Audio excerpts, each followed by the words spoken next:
Hoxit and 26 CD 00028-370. As a preliminary order of business for all the lawyers, please announce who you are and who you represent for the benefit of the record and court board. Yes, sir. I'm MC Watson. James H. Moore, representing the state. Jenny Coward, representing County Green.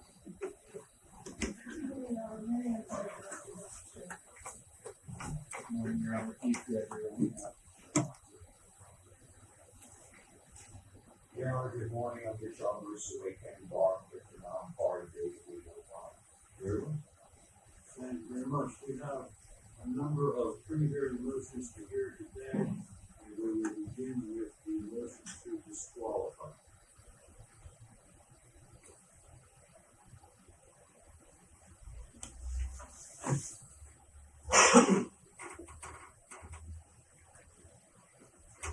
Ms. Holliker, I have reviewed your motion, and I'm happy to hear it.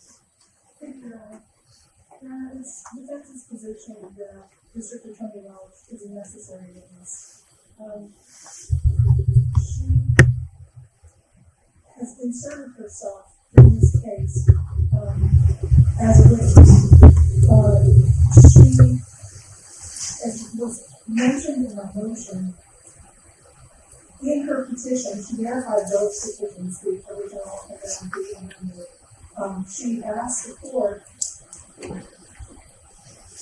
to accept her verified petition and ask the court to consider the verified petition and the allegations made therein as the affidavit of the petitioner. There are numerous spots in Graham Page's affidavit where he states the District Attorney Welch said that Graham Page went over in detail the investigation of Sheriff Hoxit, where on page 83, or paragraph 83, of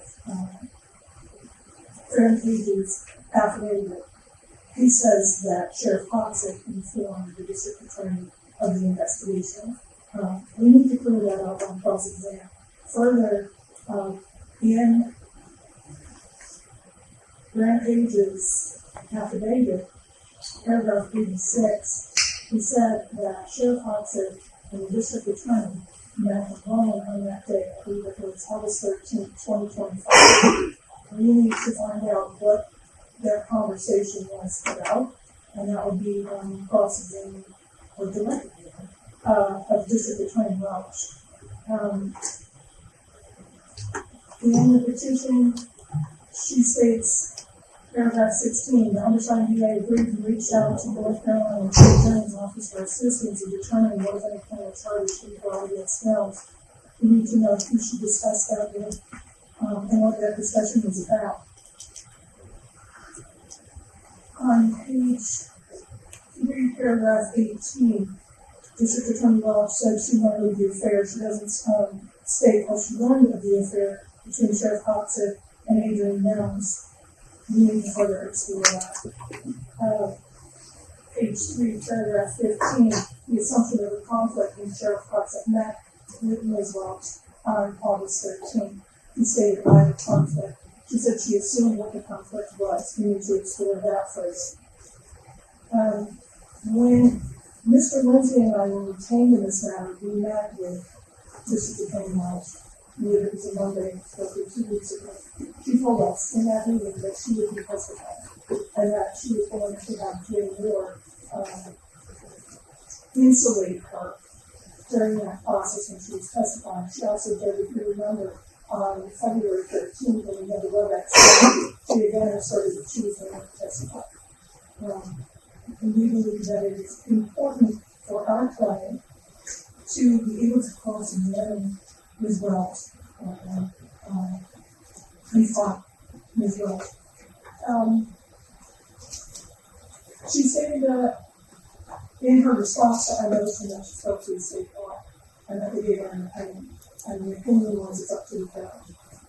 Interestingly enough, that opinion is not attached to the response, nor was it offered to us to review. And then, in her response, she says that Mr. Howard cannot perform the duties of the trial attorney in this matter because he has to have hip replacement. There's no mention of when surgery date is. There was no mention of this at the February 13th WebEx hearing when Mr. Lindsay said Mr. Howard was capable of prosecuting this case. Nobody mentioned anything. And then, conspicuously, we received information in her response that Mr. Howard was going to file an affidavit. We did not receive that affidavit yet. Again, nothing was mentioned at the February 13th hearing that he was going to be giving an affidavit. So if she's is requesting the court to accept her petition as an affidavit, and he's filing an affidavit, then are they both witnesses? Are they both disqualified?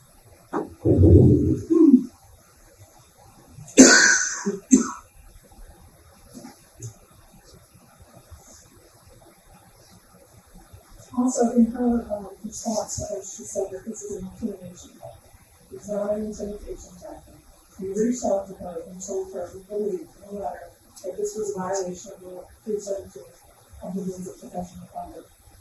We took an oath, we swore to it, and we uphold those ethical obligations. And it's not an intimidation tactic.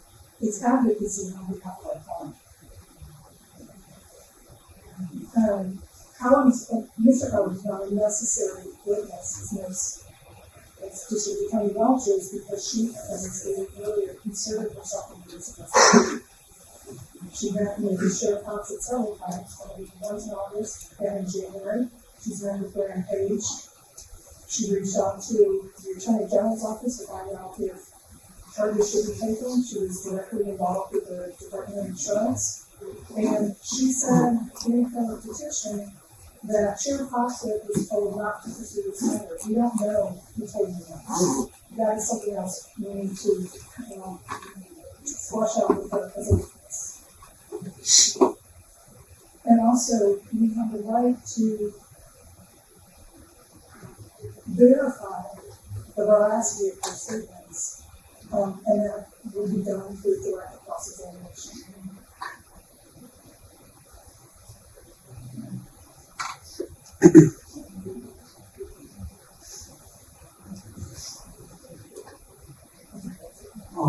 Let me ask you a couple of questions before I hear from the state. Are there instances, or do you contend there are instances that District Attorney Wells would be a necessary witness because there were no other witnesses to a conversation or an interaction? Yes. We don't know how she found out that there was an affair between Sheriff Hoxit and Adrian Jones. We don't know how she determined that they were married in August of 2025.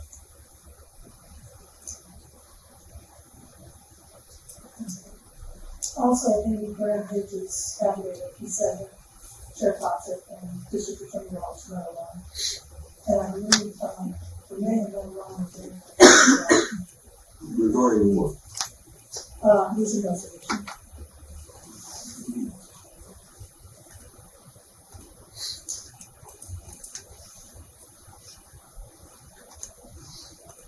Oh dear. Thank you, Ron.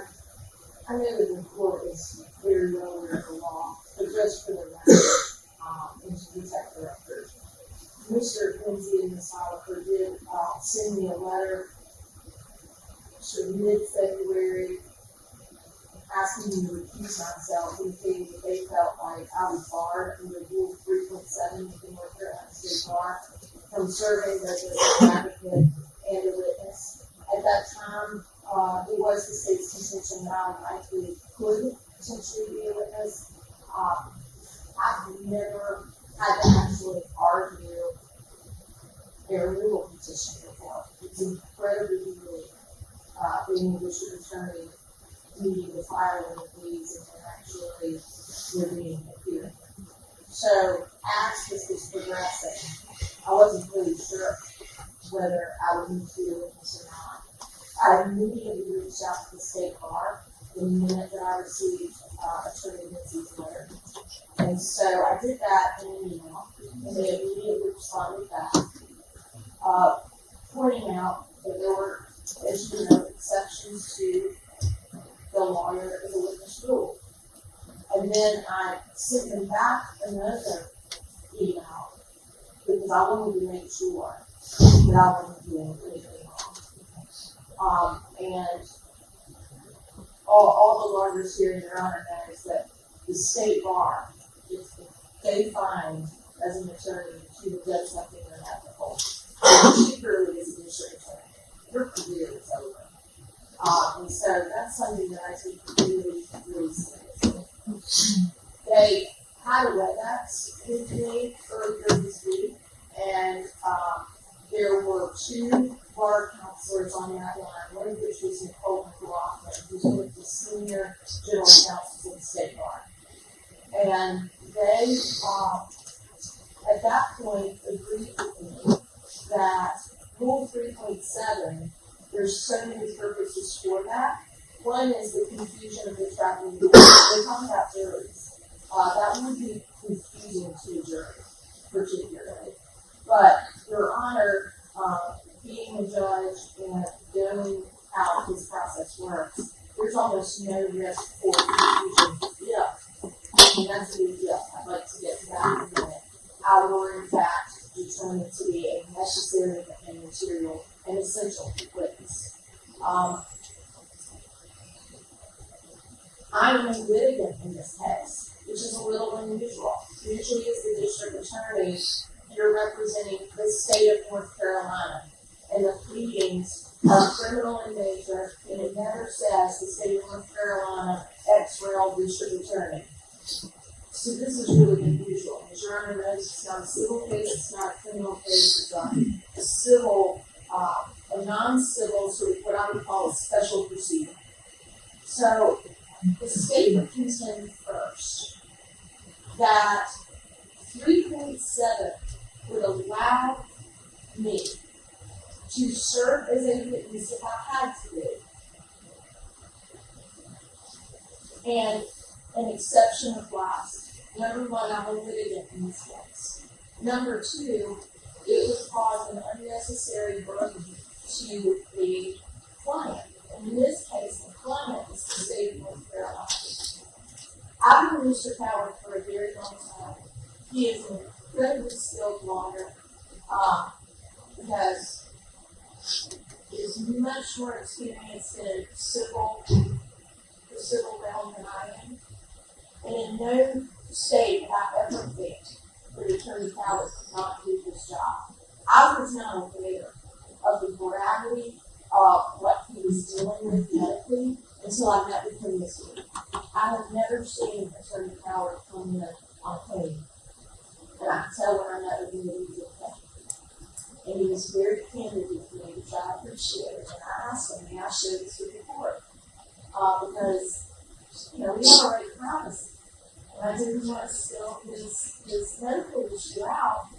But I met with Attorney Howard in the county manager this week. And I could tell that he was in a lot of pain. He's actually on his way from my office to Waynesville to go get an MRI. He doesn't know he's going to have surgery, and he doesn't know what it's going to be. But sitting through this type of a hearing would be incredibly burdensome. In addition to that, I asked, does Brandon County pay by the hour, or do you have a salary? They pay him by the hour. He charges them an incredibly reasonable fee, and frankly, he probably don't charge them more. But Brandon County, just like many counties across North Carolina, particularly Brown, Your Honor can tell this is a very small county. They've had hiring freeze, they've had a raise freeze. Brandon County cannot afford to have to pay a county attorney per hour to argue this motion. Mr. Howard's already indicated that if he is ordered to be the one to argue it, he's going to have to clear everything off of his calendar. Yes, sir. I don't mean to be rude, but I do want to interrupt you. One of the things that I'm not considering is forcing the county attorney to replace the district attorney in this proceeding. And that's separate from the question of whether you should be recused from this matter. The statute provides that either the county attorney or the district attorney is required to sign off on a petition to remove the sheriff. I don't believe the court, actually doesn't matter whether I believe the court has the authority to. The county attorney did not sign off on this petition, and the court is disinclined to force him to sign on the petition, and therefore become the prosecutor. The state has brought these stories through the district attorney. If the district attorney was disqualified at the conclusion of this hearing, I believe the competent district attorneys would have to appoint, or the AOC would have to appoint an acting district attorney to act in their stead. But I don't think it's appropriate to substitute the county attorney for the district attorney. I don't think that's required by the statute, and that's not something I consider. Okay, that would help me stop talking about that. So I apologize for, and I apologize for not interrupting you sooner, so we all have to learn about your head, and I don't think this goes. I'm sorry, I didn't mean to interrupt you. Well, I did mean to interrupt you, but this was it. Yes, sir. Further, the concern that the state has with substituting counsel is that the statute's very clear that it's the district attorney. And it wasn't that long ago that the Attorney General's office came in to argue one of these because the district attorney requested him to do a conflict. And that actually was heard. The sheriff was removed in that case, and then the North Carolina Supreme Court said no. This is one of these very strict statutory provisions where it says the district attorney. In addition, if Your Honor felt that I should not be both a witness and an advocate, which again I'm strongly encouraging not to find in this case because this is so unique. The state would contend that I am not necessary, material, and essential. You have to find all three. There was one brief period, a meeting that was 5 minutes, it's referenced in the affidavit by Grant Page, where the sheriff in August of 2025, after the discussion on the Nelms investigation, asked Mr. Page if he would step outside of the room and if he could meet with me about it. That meeting took 5 to 10 minutes, and it did not have anything to do with the Nelms investigation. He knows that. And if he wants to testify different to that, he will certainly can. The affidavit from Investigator Dan Burrows, which is our office, describes the meeting that occurred after the King's request in my Macon County office in January of 2026. And present at that meeting was my district attorney investigator, as well as Chief Deputy Travis Brooks and the sheriff. And the first thing that occurred in that meeting is that the sheriff said, "Hey, I'm meeting with you alone." And my response was, "You may be mine." I don't know if it's women's intuition or what it was, but I could tell something was getting ready to go very, very south. There are witnesses to all of those conversations. They don't need to cross-examine me about any of them. The petition filed by myself is verified. The request to remove a sheriff from office is incredibly serious, and I'm aware of that.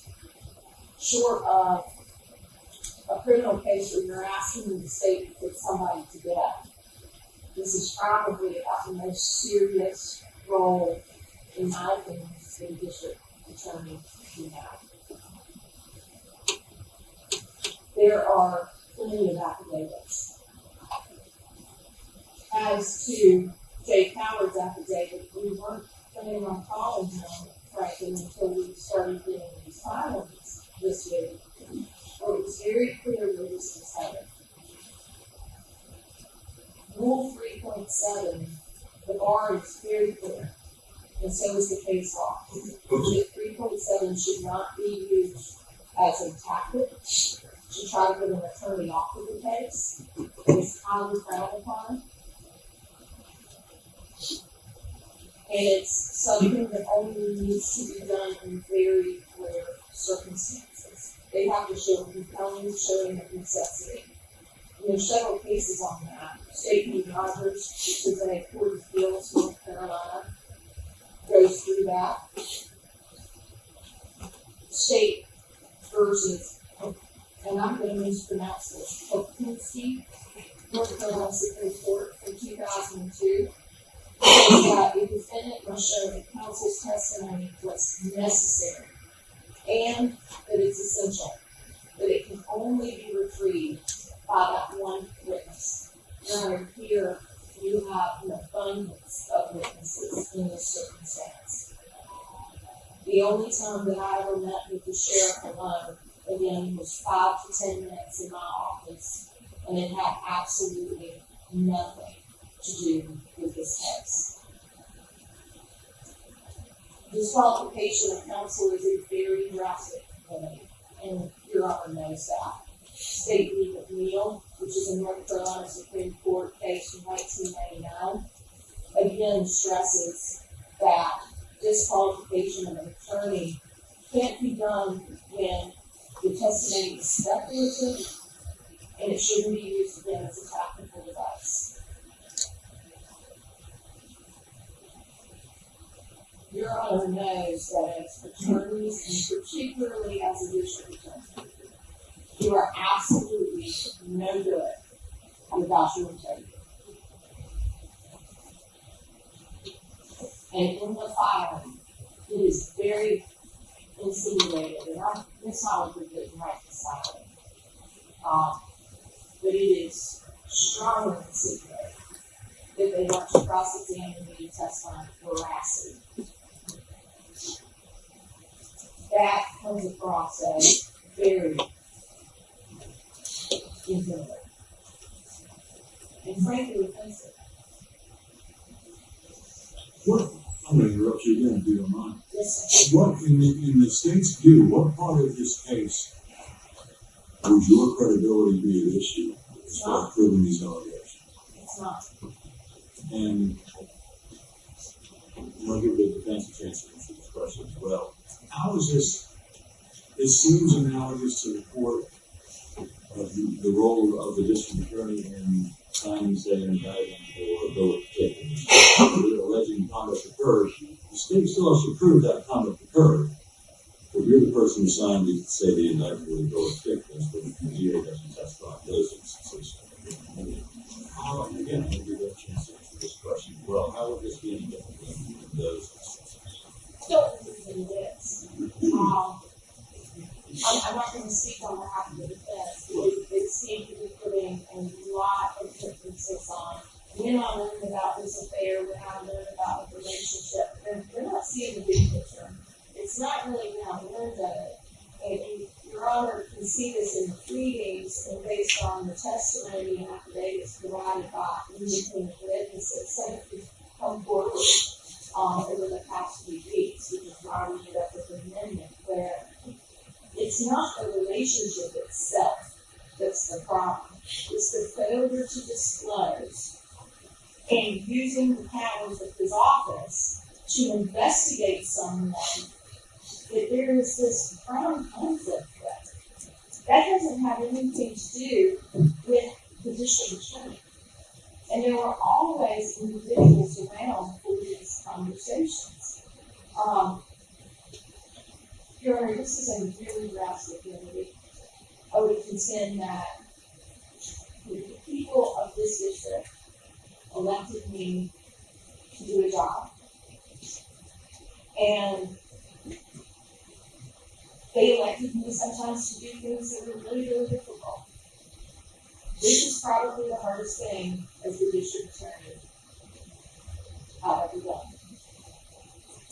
It's not taken lightly. And this is what the people have entrusted me to do, which is my job. The Constitution and the statutes are very, very clear that this is part of the role of the district attorney. My role is to do justice. And in doing justice, I'm supposed to protect all the people in a district. And when there's allegations that your sheriff is misusing the role of his office to violate the law, to violate people's constitutional rights, it's the district attorney who needs to be the one to take action and put the evidence on. They will have all the ability to cross-examine the witnesses under oath and everybody who's provided affidavits under oath, and not necessary. And even if the court feels in my hand, I still don't believe that that requires me to be confused in the entire situation. I'm well aware that I don't know what I don't know. And I know when I'm dealing with a situation where I'm a little bit out of water. And if this is a criminal case, I can do that in my sleep. It's not. And it's hard. It's uncomfortable. So in addition to consulting with the bar, because I was so concerned, I wanted to make sure I was not going to get in trouble. I also consulted with Jonathan Holbrooks, the school of government, a few times. He now works for the Conference of District Attorneys, which is an incredible coup for them. But I spoke with him.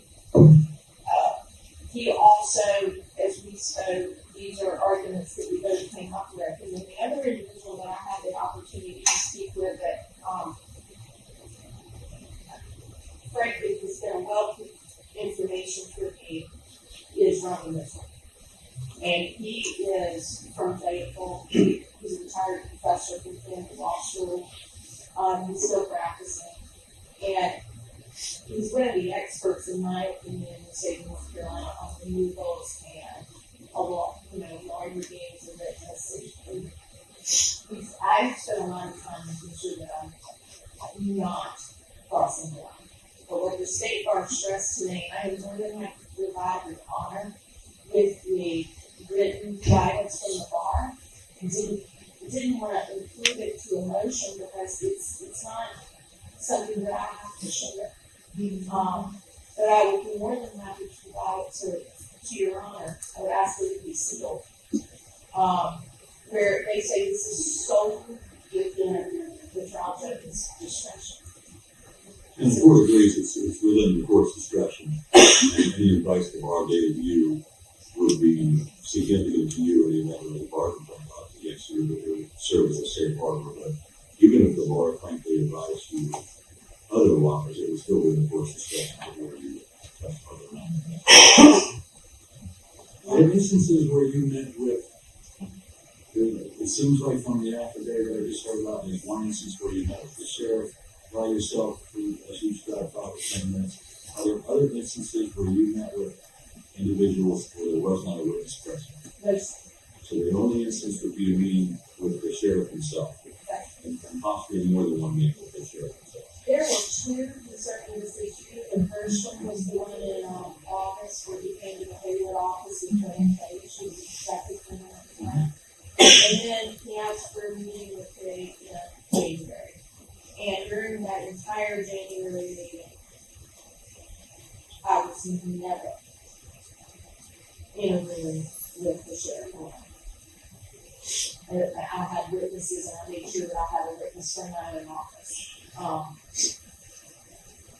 I didn't realize that this is where this was headed, but I knew that something really bad was fixing to happen.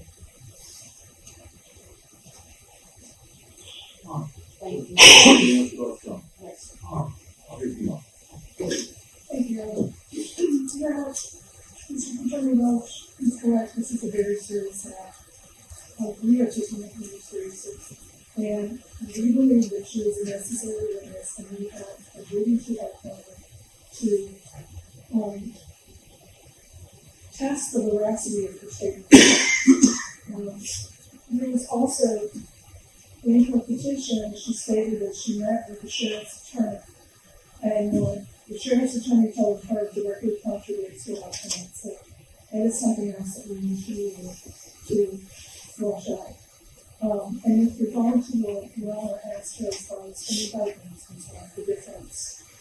An indictment is usually investigated by law enforcement. So you take this, and then it's brought to the grand jury, and the grand jury decides whether or not a plea could form indictment should be issued. And then the district attorney signs off. We're not involved in the investigation itself, like district attorney was involved in this investigation. And again, it's not intimidation, it's for us to do our job on the fact that we're trying to test the veracity of statements. Which statements do you need to test the veracity of that would not be available from another source? Now, I don't mean, let me know my question. I don't mean from within the affidavit, because the affidavit in the court view is a charging instrument. Those allegations will be proven or not proven at a hearing that will happen in March. And so all of the allegations raised in the petition must be proven. And so if she can prove those allegations through some source other than her own testimony, don't you get to test the veracity of those statements that way? Well, I guess it will depend on the next motion that we're going to hear, but yeah, I believe that the testimony from the sheriff's attorney was very attorney-client privilege. So we need to know where did she get that information? Which information? That it's our client's position that his attorney told him not to make sure that he didn't have to disclose something to district attorney Rose. And she says that his attorney said the exact opposite. How can he testify to that? How can who testify? How can the sheriff's attorney testify to that? And that's our next motion. Right. presumably. Right. So those are issues. Also, the affidavits, the petition, and Grant Page's affidavit have to be determined. Those are her statements and Grant Page's statements with regard to who led the investigation. Let's go back to the first issue with the attorney-client privilege issues. Okay. Because you're saying that it's necessary if that attorney can't testify, she can't necessarily testify on the place about whether the attorney gave certain advice or didn't give certain advice. Yeah. If she can't present that evidence, then that part of the petition fails. So why does she become a necessary witness? I understand that. It's true. But there are other contradicting statements between the petition and the affidavits.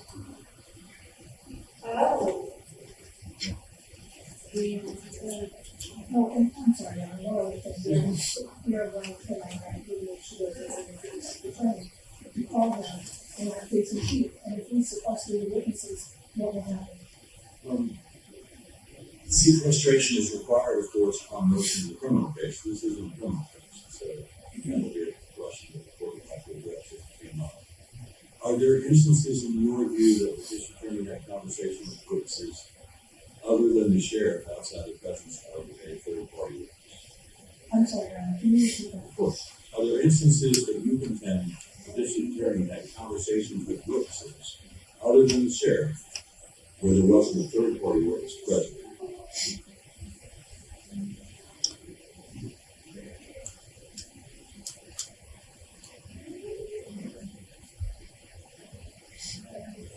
I'm not sure who exactly with the sheriff's attorney and district attorney was.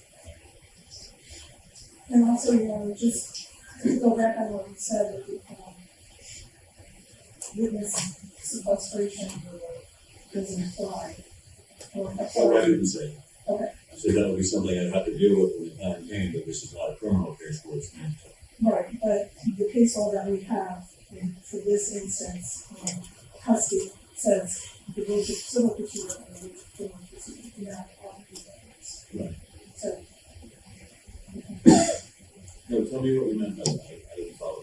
well, because you said that this isn't a criminal matter, Right. right, and it's not a civil matter, so neither rules apply. Right. I was simply pointing out that upon a motion for sequestration, the judge has no steps. Which can be granted other than the lead investigator necessary to present a case in a criminal case. However, since this is neither a criminal case nor a civil case, I'm not certain if I've been confronted whether that would apply to the sequestration and apply in this case. And I think, I'll do more research before the hearing, but I think that would be a question of discussion. I understand. I understand. Thank you very much.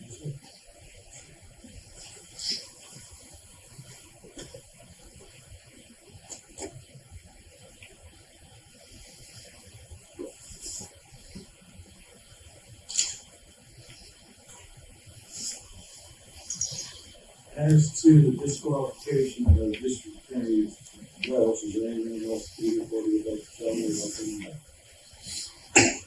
Not to say. Nothing further than that. Thank you. Just a moment.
With regards to the motion to disqualify District Attorney Welch, court finds the following.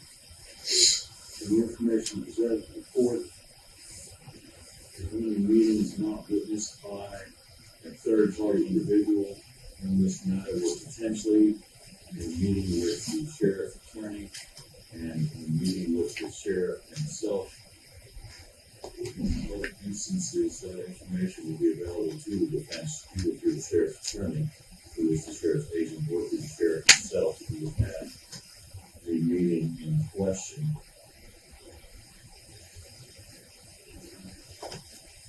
Court finds that Rule 3.7, the North Carolina Rules of Professional Conduct, is not a concern to the court on this issue for two reasons. One, the court uses discretion, they will a person to testify or allow a person to testify, even if they are an advocate or also a witness. The primary concern, strikeout. Among the primary concerns of Rule 3.7 is confusion of issues to the trier of fact, which is generally speaking a jury. The court is not concerned, since I will be sitting at the trier of fact in this instance, they're not concerned about becoming confused about the district attorney's role. In this case, those who want to witness and or counsel to them.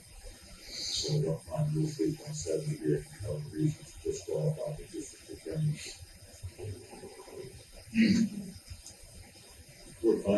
allegations in the petition will rise and fall on the way the district attorney complete the allegations that are raised in the petition to remove the sheriff. The credibility of the district attorney is not a central issue in this case. She's neither a necessary or essential witness in this case. The statute creates this problem by requiring the district attorney or the county attorney to sign off on, to essentially endorse any petition to remove and elect the sheriff. So the General Assembly of North Carolina has clearly contemplated that the district attorney would be uniquely and intimately involved in any petition to remove any elected sheriff by virtue of requiring their participation in the statute created in 2016.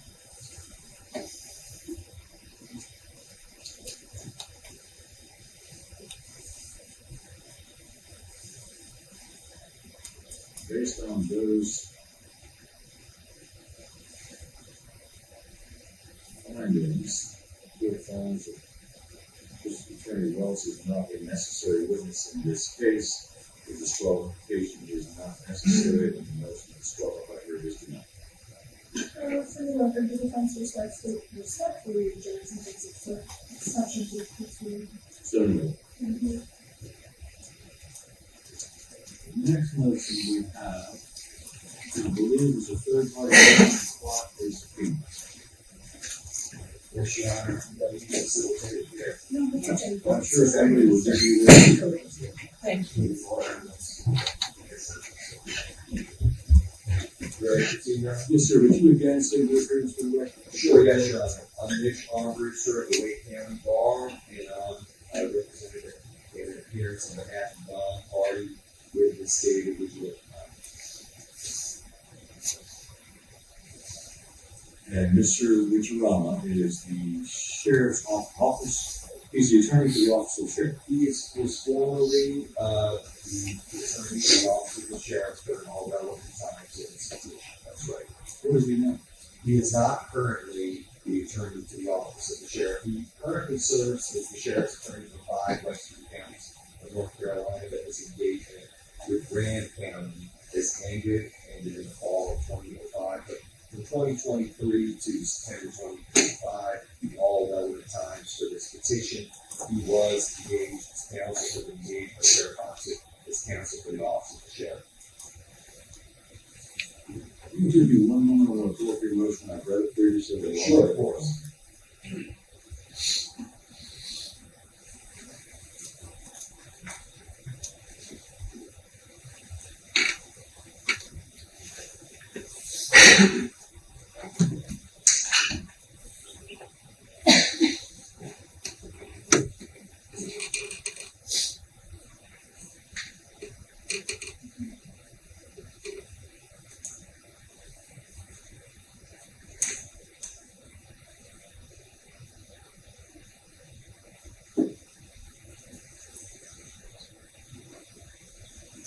What was your date of filing?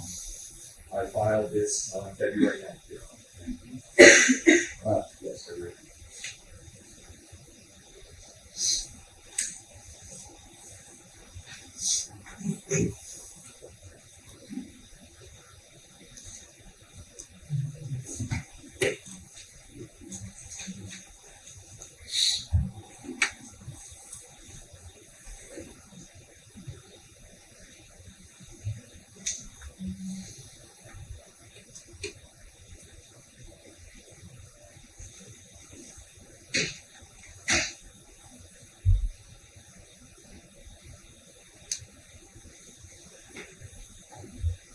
All right, yes, sir. I'm happy to hear from you.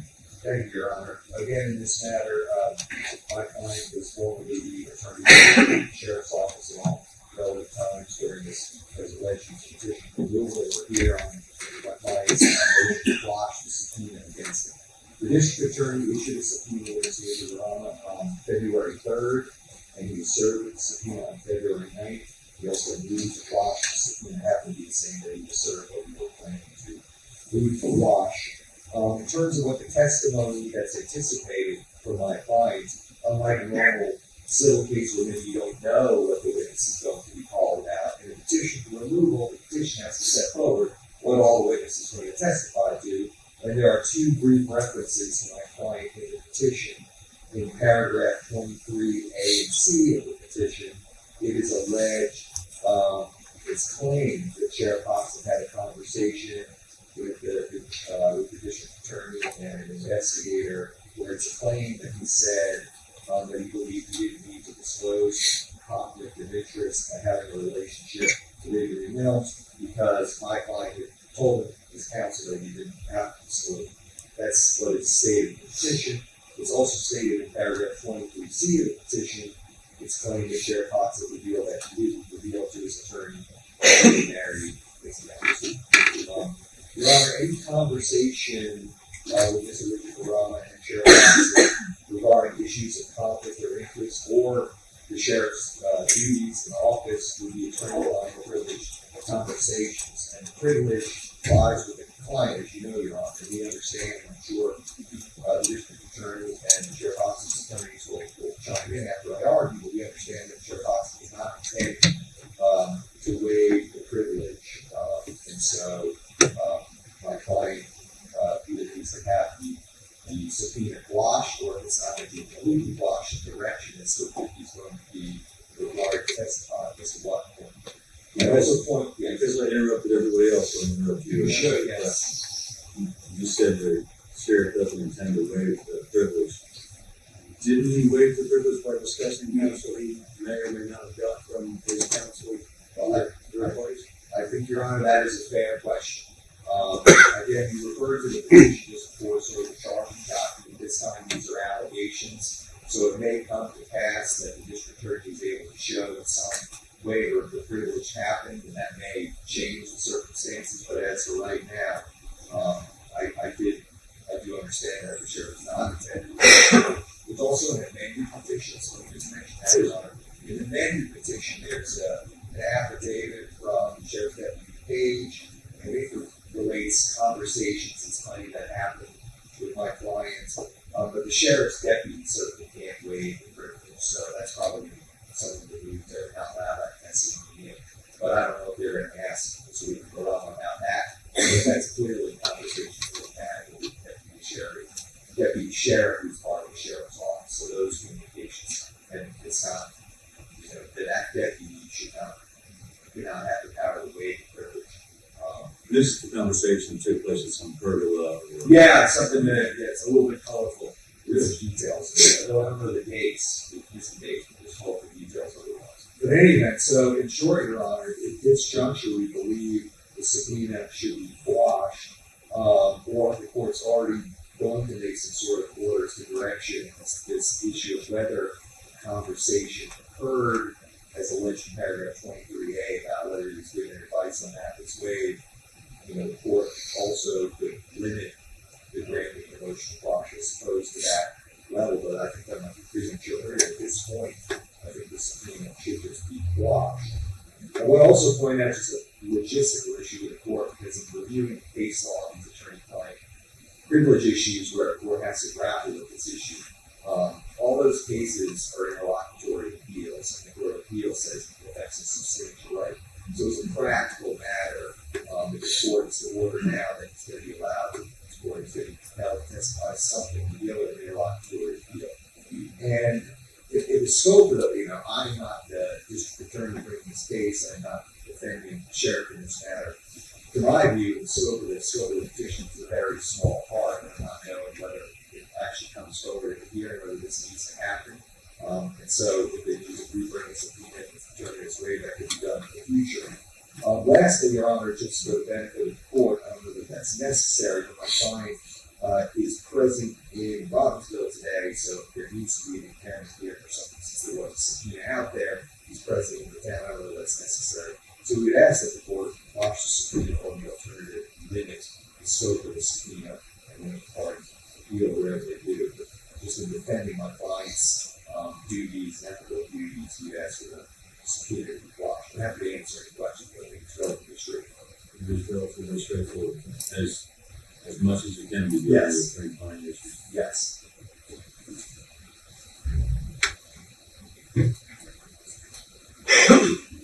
Everything I think I told you has been told to cancel. I'm sure they are. I'm certain that if there's just one more.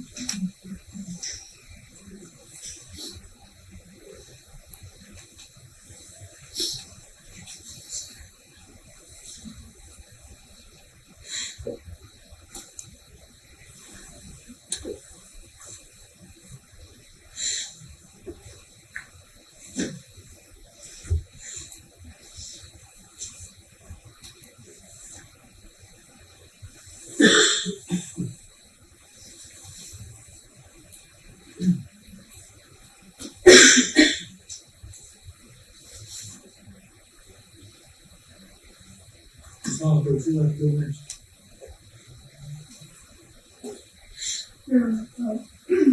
Shows us you can't hear you. It's not able to do this because of the Yes, ma'am.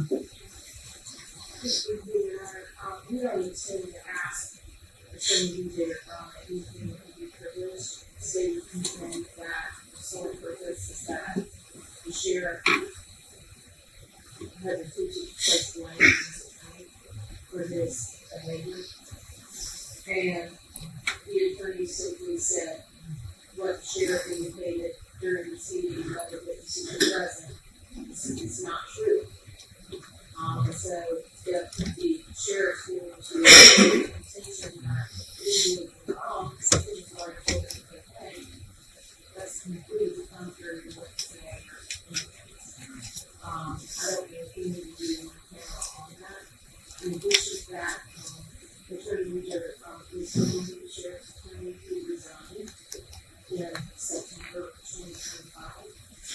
It's the state stating that is the price. And so he waived that privilege as far as it goes to the very brief part when the sheriff says, my lawyer told me that I didn't have to do this. And the lawyer says, well, I didn't. So in terms of internal conversations that they had about legal advice, that's certainly not what we're asking about, but we do feel that it's something that's very likely given this attorney testimony can't be privileged. So it's really likely that the state You mean raised by the sheriff? Tell me about the million or burglar allegation. I wasn't present for that. I know what you alleged in your amended petition. I read it, and I don't recall it specifically. I want to make sure. One of the highlights at that time, the type of page indicated was you were assigned by the sheriff to work on the national investigation. And Page agreed that the sheriff indicated to not get anybody else involved in this investigation. The police department and certainly not until the district attorney's office. David, Peter Irma, as the attorney, met with Rampage for the purpose of assisting him in obtaining, we believe, a search warrant from an out-of-district superior court judge. And the attorney set that process up with that judge. And then Rampage indicated in his affidavit that the attorney, Peter Irma, said, we have to protect the sheriff. We got to keep him out of this. If he calls and asks you about this investigation, he wants to know anything about taking notes, you are not to tell him, and you are calling him. And then that's the bulk of that.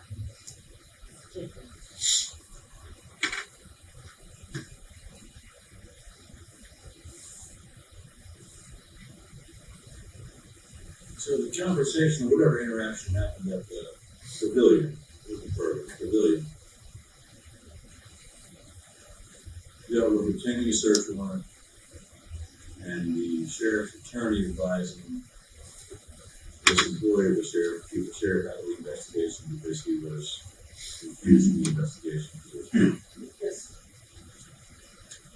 So that part certainly would be, first let me make clear for the record that nothing I've heard about the sheriff's attorney is improper, unusual, or anyway untoward.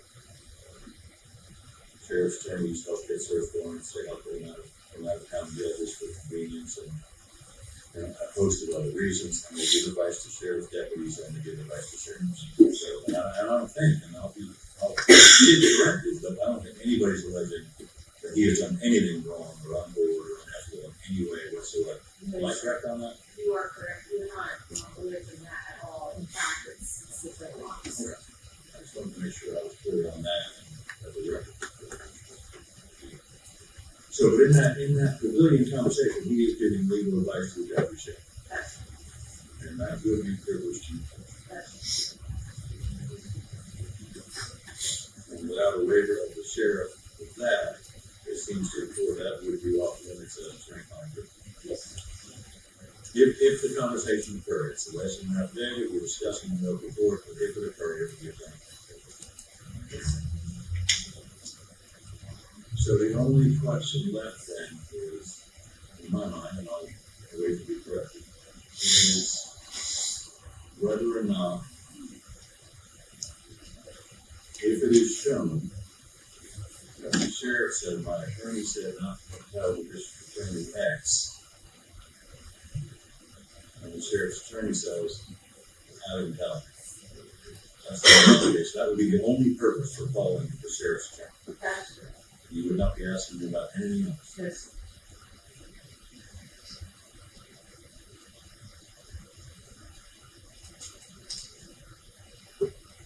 Are there anything else you'd like to tell me? Yes.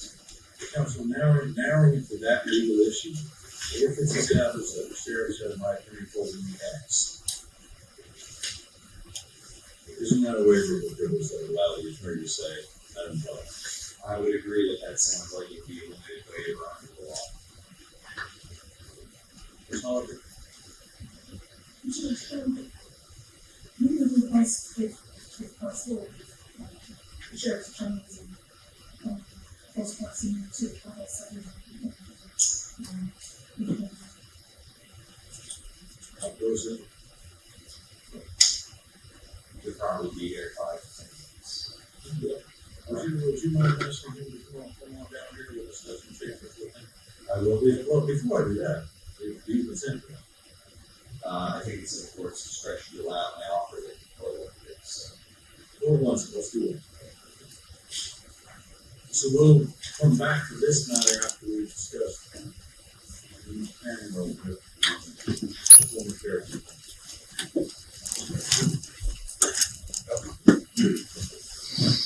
We may be closer, Your Honor. Check on the text.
Seems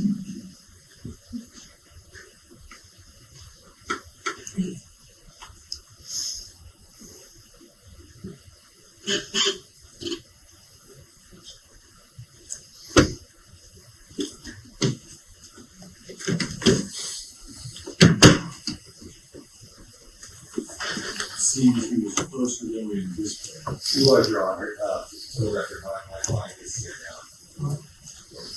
Let's get back to chambers and discuss this matter.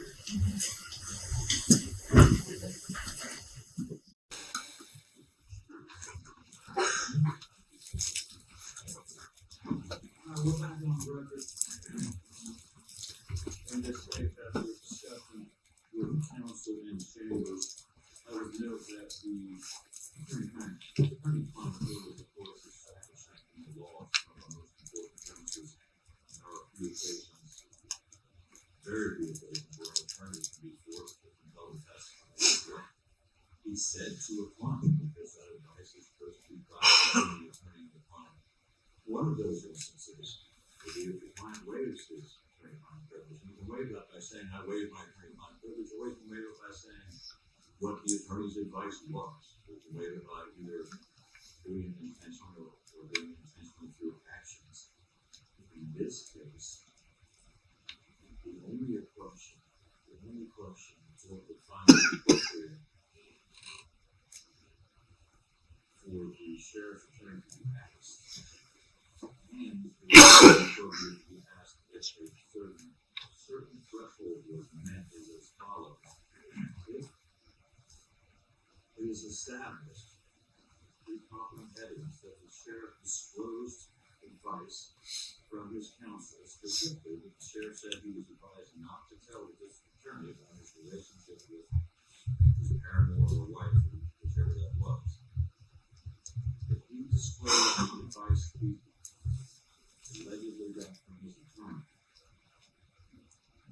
that is a waiver by action of the attorney-client privilege as to that question. And that question only, the attorney will be allowed to answer the question about whether he did it at his Has to tell us we're having a recess. We would do one since we have extended time. So the motion to quash is denied, but your second prayer for relief was that the court set certain parameters about within which your client could be required to testify. Is that sufficiently clear as far as parameters to satisfy your needs, counsel? Yes, I think, Your Honor, I think I can prepare the order simply to counsel and provide the court. I would be grateful if you would. Thank you, Your Honor. This is the rule in the court, and counsel is excused about his business, and thank you for coming. Thank you.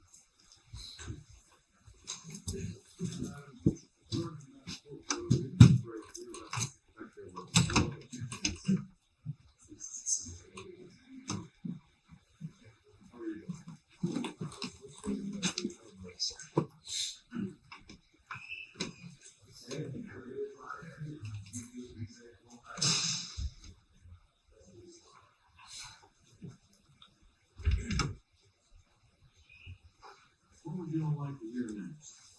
How do you feel about hearing, one motion state file, which is the motion to unseal the sealed search warrants? Is there an objection to that? Is there an objection to the unsealing? Your Honor, first of all, the defense's position is that it's, kind of a fishing expedition and speculation. However, what the defense would say is that the court would do an independent inspection of those search warrants, to determine whether or not, the information contained in the search warrants is important in this case, and to provide copies to the prosecution and defense for us to review and make arguments that we are not seeing. Is it marked the search warrant in the affidavits in the petition as an exhibit? There is a search warrant as an exhibit that references the other search warrants. And so when we went to go obtain the search warrants, that's when we realized that they were sealed. The actual tracking for search warrants, which, we don't know what the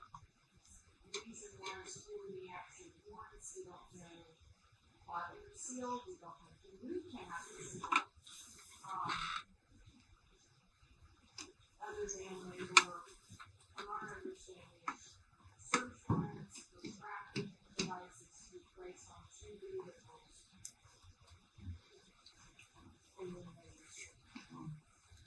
He just requested it after the court reviews the search warrant and decides, if the court decides to provide them to both parties, that they, review it protectly and that it will only share with District Attorney Welch and our investigation.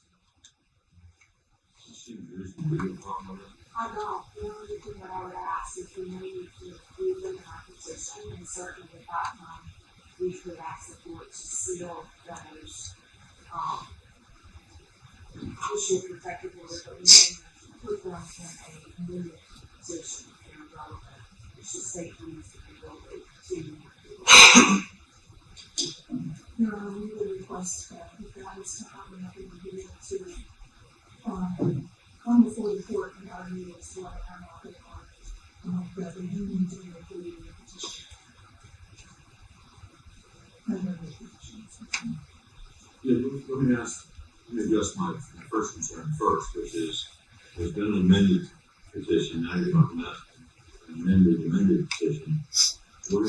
We have a hearing date set for March 23rd. I haven't seen permission come through that, so I wasn't sure if it's second. But certainly, if the court unseals these search warrants, this is something that if we felt like it needed to be included, we would be ready to do that. And these search warrants are in this clerk's office? Yes, sir. All right, I'll review those in camera over the lunch recess, and we'll readdress that issue. Do you have those, so I'll order now, that be provided to me, for in camera review, I will review them over lunch. Resealing, all those other issues. So let's put that on the side for now.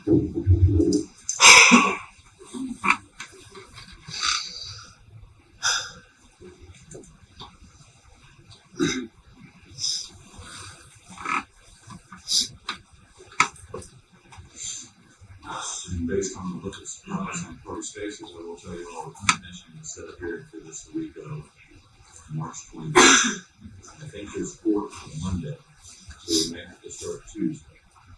Is that correct, Madam Clerk?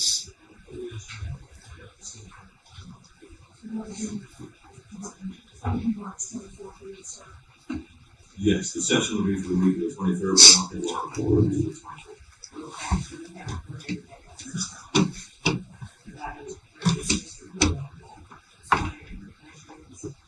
What's happening on the 23rd? On the 23rd, we have district criminal. On the 24th and the 26th, we have Grant County domestic court. And then on the 27th, we have juvenile and child support. What are my other options that I want to have for that week? I looked at that previously, Your Honor. For this week, that would be for us, actually here in Grant County, would be the week of March 9th. We only have one session of the assessment court that week. Then the week of March the 2nd, we have the 5th, which we have a superior advocate court that week.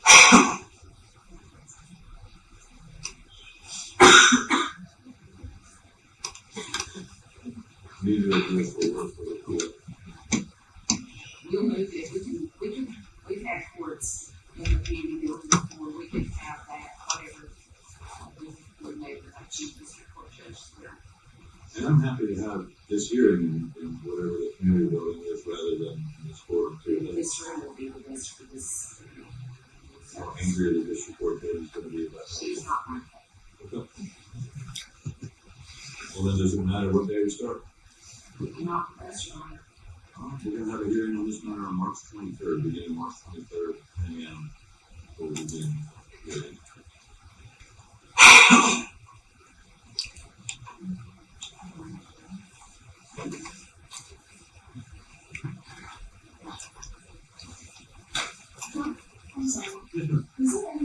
filed on the 24th.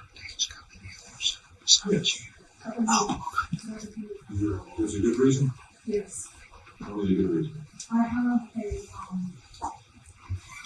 I was actually on this case yesterday, here in Henderson County. And it's a domestic case, it's a divorce, it's a PD hearing that has been going on for 11 years. And the judge gave me a firm sign at 2 o'clock on the 23rd to try and wrap this up and told me he would run interference with other courts. So I just, rather than, 24 days, that's a good reason. okay, thank you, Judge, I appreciate it. We'll begin on March 24th. In that case, we'll begin the regular time at 9:30 here in this courtroom. Mr. Moore will prepare an order for that. Thank you.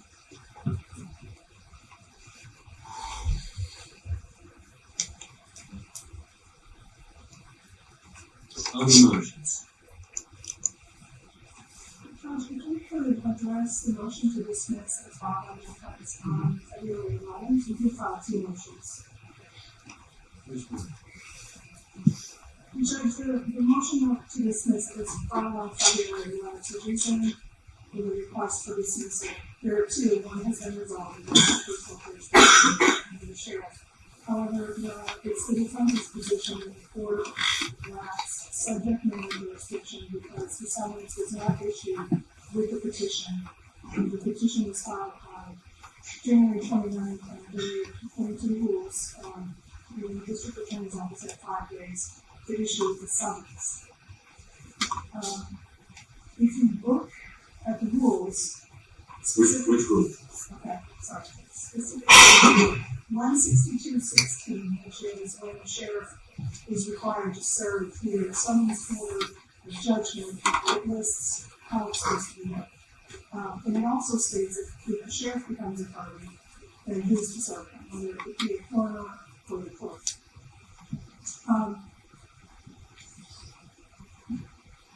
The language in 162.16 tracks the same language that is found in 181 Rule 4 and Rule 4H.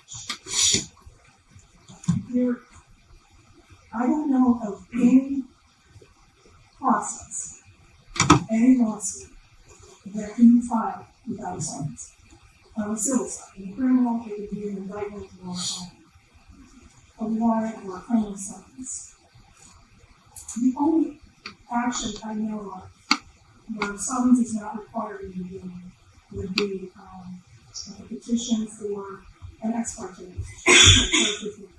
And then once it's heard, the summons issues and brings the defendant.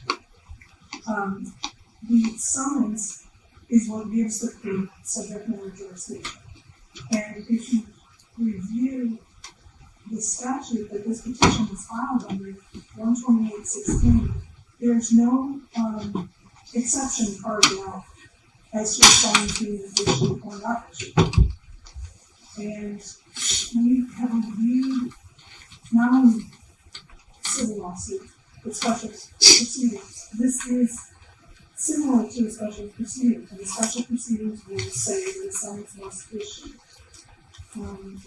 I believe the summons must be issued within 5 days, and then the response, any response from the defendant would be within 30 days. But it is our position that this court does not have subject matter jurisdiction because the summons wasn't issued, and that's required.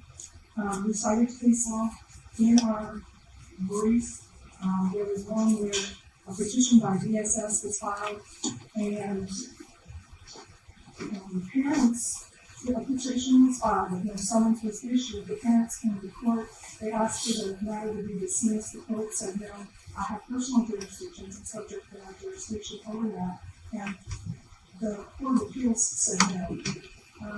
We also had a case which is Charles versus Brown that cites 2 Rule 4, and this was a public records request. A summons was issued. No, excuse me, a summons was not issued. And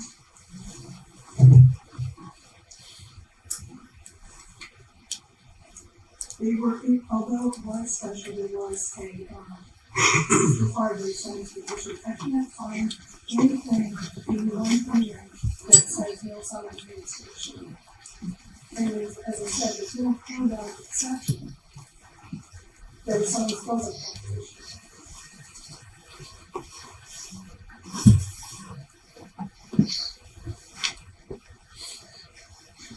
You are also recited in our motion, in the mention, when that summons is issued, the court acquires jurisdiction over neither the persons from the subject matter of the action.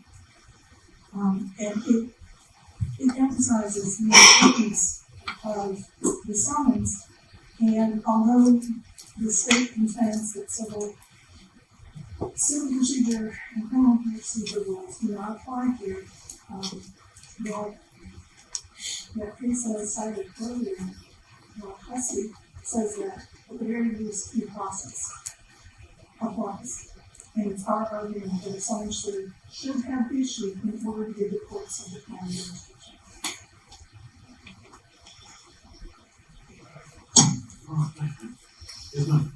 This is just very briefly, 162-16 only indicates a method, not the sole method, for the service on a sheriff.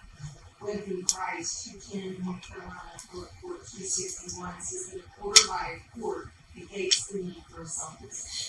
And throughout this motion dismissed by the defense, they cite the rules of civil procedure. They don't apply here. A judge's order is sufficient in this case, actually not sufficient. If the state legislature wanted to require a summons in this case, it would have been included in that statutory language. It is not. We would argue in court to take a very strict review of the statutes. They mean what they say, and the defendant has notice. He's been served a couple of times, and there's nothing in these rules that say a summons is required, because the judge should ignore that as sufficient.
I'm sorry, I didn't see 128.16 and 128. I'm sorry, 19. I don't see anywhere in 128 where it says a court order will supersede a summons. And again, it states unless a statute turns out some type of exception or gives another way for service, then therefore applies. What did you say, it states, what is it?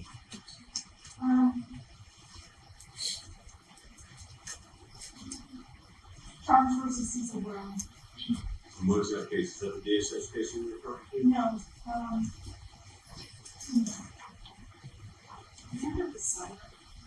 yes, it is 129 NC 635. Yours, I made a coach. I have a copy of the case.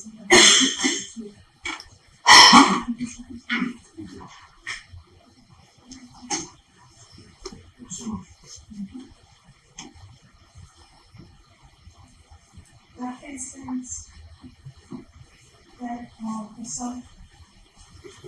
therefore, once the statute states that a summons is not required for such constitutional procedures, the showing of summons will score applies. And there's nothing in section 128 that says a summons is not necessary, or that a court order will suffice. And it certainly doesn't say that a court order will give this court subject matter jurisdiction.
So I'm looking at a review case, I'm looking at page 5 of 7, and I'll turn to page 6 of 7 in just a moment about the importance of the summons. But on page 5 of 7, the court says, having determined actions under GS 133-9 are civil actions, that seems to me a significant sentence. There's also earlier in the case, it says, having decided that the rules of civil procedure apply, then the summons issue becomes central, because to start a civil action, that's how it's commenced, that's the only way it's commenced. It seems to me in 128.16, this action is commenced upon charges made in writing. And of course, signed off by the district attorney or the county. So it seems like there's a difference in how an action commences under the removal of unfit officers subsection of statutes as opposed to the rule of civil procedure. I'm happy to hear from you if I've read that wrong or if I didn't understand it.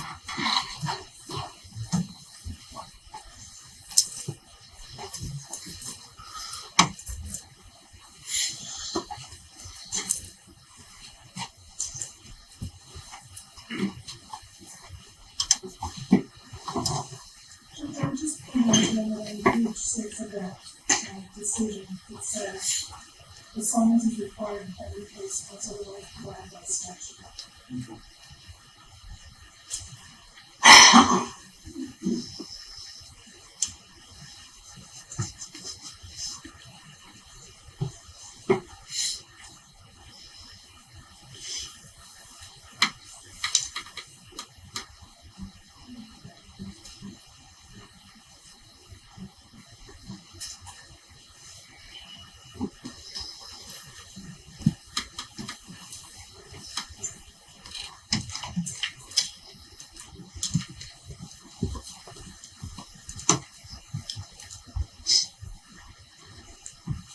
Having heard the arguments of counsel in this case, consider the cases provided the relevant statutes and the other case law involved, the state case law involved in this case. The court finds that consistent with prior rulings that these proceedings are neither civil nor criminal in nature. The rules of civil procedure, the rules of criminal procedure do not apply to these proceedings. However, what is most important is that the rules of fundamental fairness do apply to these proceedings. Essentially, what is required is for the court to ensure that the defendant receives due process in this matter. To provide due process in civil cases and to provide due process in criminal cases, the General Assembly has taken time to spell out specific rules about what due process will look like. Those are the rules of civil procedure, the rules of criminal procedure. However, the case law does establish that there's neither set of rules apply to this circumstance, the statutes for removal of unfit officers. Therefore, the court has to make sure that whatever procedure takes place complies with the rules of fundamental fairness. In this case, the court finds that the defendant is aware of the proceedings that can be seated in the court notice. His counsel have a copy of the proceedings against him. But all proceedings have been filed in the court's portal, which is available to the public and of course to the defendant with his counsel.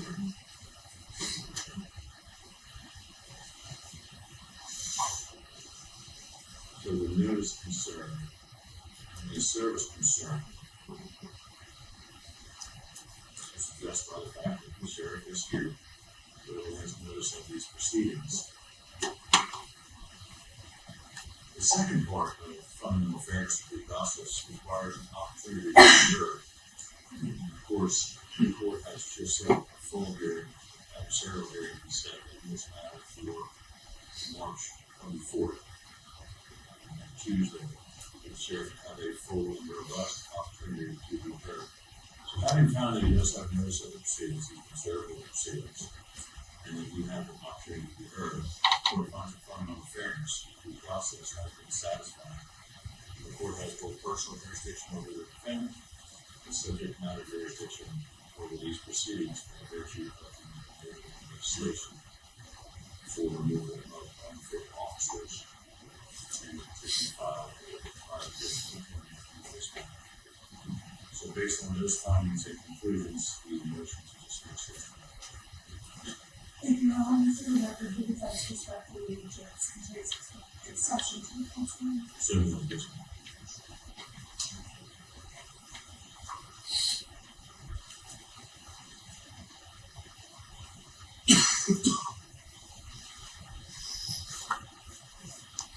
It's like motion for discovery is the only motion I see pending for others all year. We also filed a motion to dismiss the complaint for failure to state claim, and that was filed on February. There's multiple motions. What would you like to do first?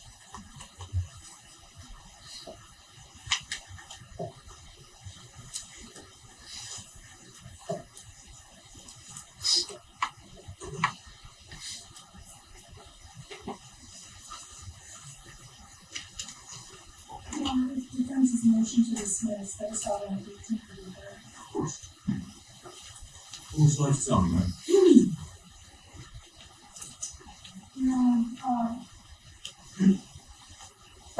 Essentially, I know there's always this question about essentially, this is a motion to dismiss the failure to state claim. as it would be under 12B6. None of the allegations that are listed in the complaint rise to the level to remove Sheriff Hoxit from office. There are some statements that were made by Vanessa Carpenter. They don't rise to the level of extortion. You never filed a complaint with the state or federal agency. Also, George statements don't rise to a level required by 128.16. Failure to disclose a conflict is not an issue. With regard to Sheriff Hoxit not disclosing it to District Attorney Welch, as it was clear she would never prosecute these charges, and had actually reached out to the Attorney General's office. So, he has done, there's no, as stated in our motion, there's no willful misconduct or maladministration of his office. There is no willful or habitual neglect or refusal to perform the duties. He has gained nothing from his investigation. It seems to, the petition alleges that he's going after the commissioner because of his relationship to the commissioner's ex-wife. He was already married to the commissioner, was involved in that relationship with her, I believe, before this investigation started. So he's gained nothing from it. And there's simply no, he is not involved or sole officers, acted as an officer before he qualified as such. Willfully failed to discharge his duties, failed to make reports and discharge other duties. Swore falsely to official reports, made a false report to a banking man and accepted bribes, benefited from a public contract, acquired pecuniary interest in a property transaction or enterprise, and financially benefited from his position, participated in contracts benefiting nonprofits, while prisoners to state, willfully failed to return process or making a false return, private use of publicly owned vehicle. There's no corruption, there's no extortion, he wasn't convicted of a felony, he wasn't found to be intoxicated or convicted of being intoxicated. And it's our position that none of these allegations rise to the level that would allow him to be removed from office as sheriff.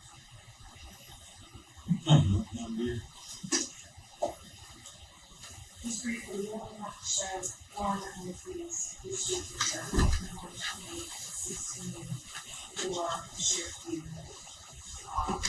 There are several affidavits, all of which include maladministration, misconduct, corruption, extortion. Several of the contentions made in the defense's motions are contested. The state's affidavits and the information that's already been provided in those, the contention is that this relationship started as an affair. While an affair was occurring and the woman who issued was still married to the commissioner, that the sheriff began a criminal investigation on a gentleman who was still married to the woman that he was sleeping with. And then he told his officer to not tell the bishop.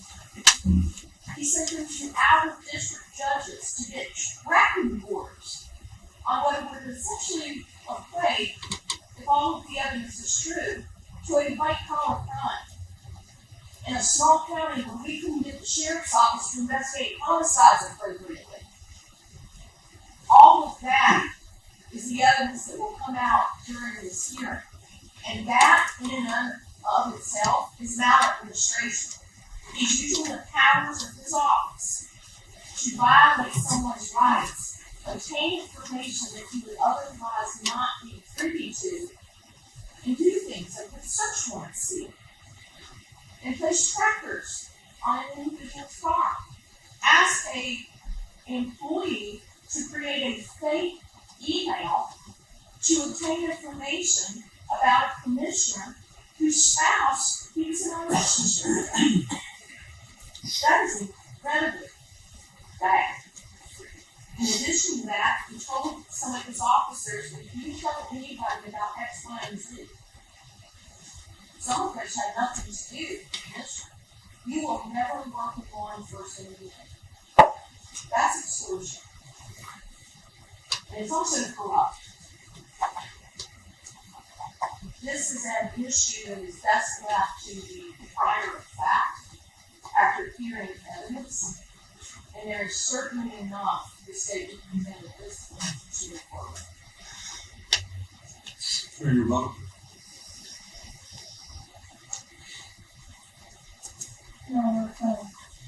First of all, Sheriff Hoxit, he was approached by citizens of Bradford County, reporting that Commissioner Knox was possibly being caused. And it was his duty as the sheriff to investigate those complaints. He turned it over to other officers within his department to investigate. He was not actively involved in the investigation. And as far as having Vanessa Carpenter set up fake email accounts, law enforcement is known to use deceptive practices in their investigations, and there is nothing wrong with that. And again, Ms. Carpenter did not file any complaint, didn't come forward about any of this. And the same with Mr. Hayes, Mr. George's allegations against the sheriff. And again, it just doesn't rise to the level that would meet the requirements of 128 to have him removed from office. Correct. I'm sorry. One of the investigators said that it's in his affidavit that he believed that what the commissioner was doing was criminal. So I don't think that this petition or the amended petition rise to the level of having him removed from office.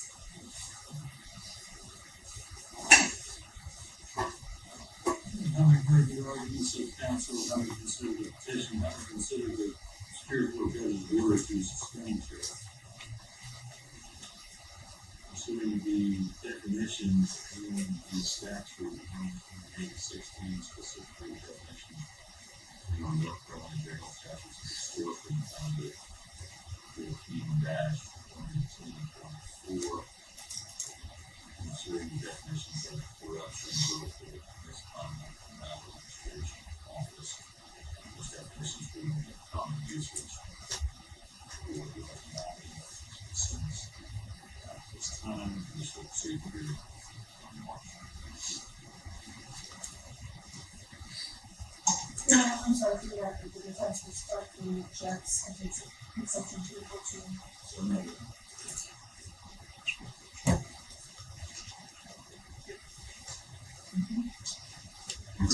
Discovery.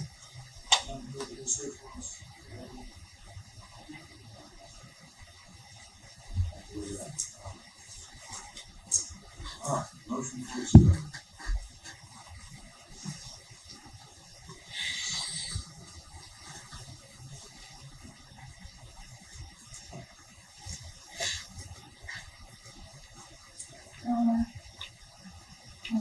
This petition puts our client in severe adverse consequence in that he stands to lose his office, which he was newly elected to. And in order for us to prepare and defend him, we need discovery in his head. The analogy is in our motion is like a huge football team. One football team is coming to play the Western North Carolina football team. We have been at this for roughly 2 weeks. All we have are the affidavits. And we need more. We need subpoena power. We need to be able to depose people. Specifically, Graham Page, who at our WebEx on February 13th, District Attorney Walsh said Mr. Page cannot travel. However, I noted in his affidavit, he was present in Jackson County on June 11th, because that's when his name was.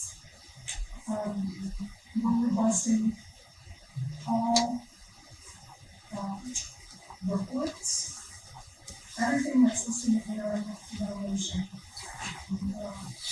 discovery based on the rules of criminal procedure, discovery based on the rules of civil procedure, branding material, personnel records. If we don't have the ability to have discovery, we are at an extreme disadvantage. The state has had this investigation for at least 6 or 7 months now. They've used a subpoena to bring Attorney Digital Law into court. We don't have that ability right now, and we need that. All of their investigators' notes to subpoena. We want to have depositions, all forms of discovery, so that we can readily prepare to defend Sheriff Hoxit in this matter. The district attorney has their investigators, they have law enforcement, they have the use of their office. The sheriff no longer has access to his office. He doesn't have access to computer records. He doesn't have access to personnel files. All that are very important to defending him in this matter. And the issue of discovery, according to the Hoxit case, is left at the discretion of the court. And we are asking that you give us the ability to pursue discovery along the lines of both civil and criminal discovery procedures. You've asked me to exercise my discretion, but you've also asked me for everything that possibly exists. So what are you actually asking for? You've asked for criminal discovery and civil discovery and depositions and... We want personnel files. We want all the investigative reports. We want the ability to depose people. We want the ability to subpoena people.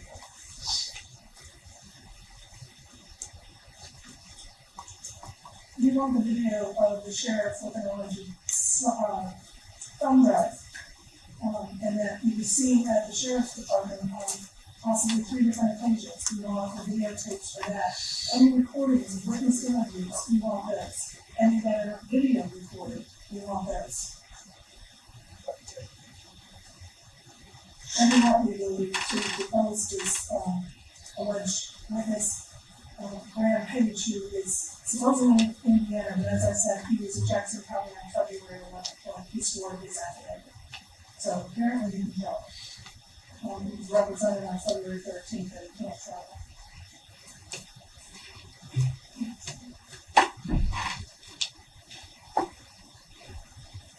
Any investigation relating to Commissioner Reynolds, all those reports. Any communications between District Attorney Welch's office and the Attorney General's office. All the information from the Department of Insurance will also do the investigation into this, although it's regulatory rather than criminal. Any communication between the District Attorney's office and the Department of Insurance. Any communication between District Attorney Welch's office and the Sheriff's Department after the sheriff is removed. What was the last one? Any communication between District Attorney Welch's office and the Sheriff's Department after the sheriff is removed. About any topic? No, with regard to this investigation and with regard to the removal of the sheriff.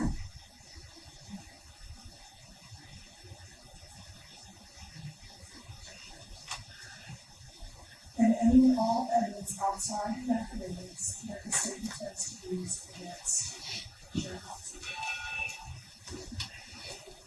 So that was your responding when they asked you to narrow it down.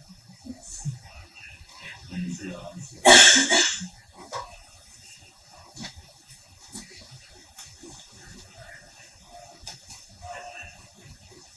I'm sure it's the state has that. Those are questions. Number one, that really wrong. It's unreasonable. During the removal of recent crime, the defense in that case asked for discovery, which investigators who needed to do stuff. Because the Court of Appeals case now, it says that the time limits imposed by the statute in the renewal petition made discovery not feasible. So in this case, we now have essentially a little bit longer than that before we start this. So it's not really that it's not feasible, but there are a few concerns. One, we do have an investigator in the police office. She's present. We deal with 7 counties. So her involvement in this, it's not like I can take the investigator and say, this is the only thing that you're going to be dealing with for the next month. Certainly that has to happen. I can't take all the assistant DAs in the office and say, this is all you're going to be dealing with for the next month. We've got 7 counties running. We don't have all of these resources and all of these people to sort of come in and bring under the rules of civil procedure don't apply. Personnel records at the sheriff's office are not something that the DA's office does. In this case, the one man that would have had access to personnel records sitting in the room is the defendant. So that doesn't make any sense. He's asking us to produce items that one, we don't have, and number 2, that we don't. And if he's aware of it, we're going to ask you to unseal search warrants because we don't even know what's included in it. The case law on the renewal is pretty clear about why you have to have the affidavits and pleadings. And unless they open the door, we're bound by what we allege in the pleadings. They have more notice than they have in most other criminal cases. We have more information than they have. All of the investigation documents, the one person that I can think of that had the most information about that is the defendant. Brad Page has been in and out of the hospital for at least 2 months after acting. During our WebEx, I got the call saying, you can't travel. I said, on the off chance that we get this done, we can't travel at that time. Would you consider WebEx? We talked to them. He actually wants to be Bradford.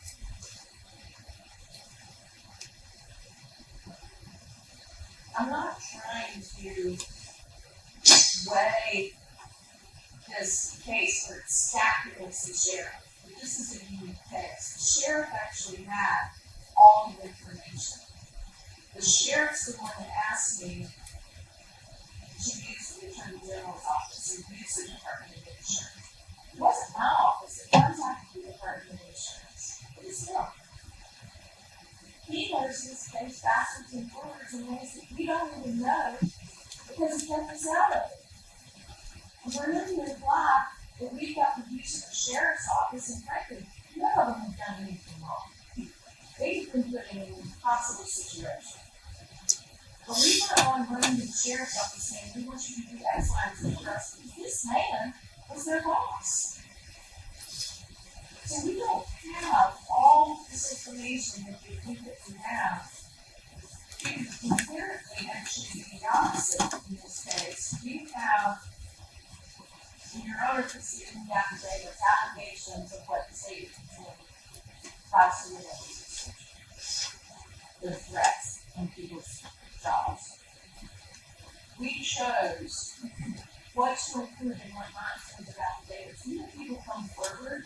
Those affidavits have been helpful to us, but I made a decision that I wasn't going to put their families in jeopardy or their paycheck in jeopardy.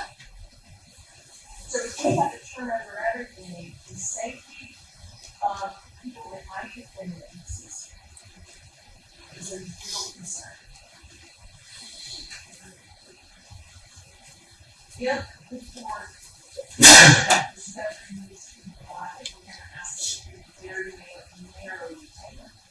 Because it's not a fishing act expedition. And frankly, the discovery ought to be reciprocal. It should work both ways. Because the person usually has the absolute most information on this is sitting on the other side of the screen.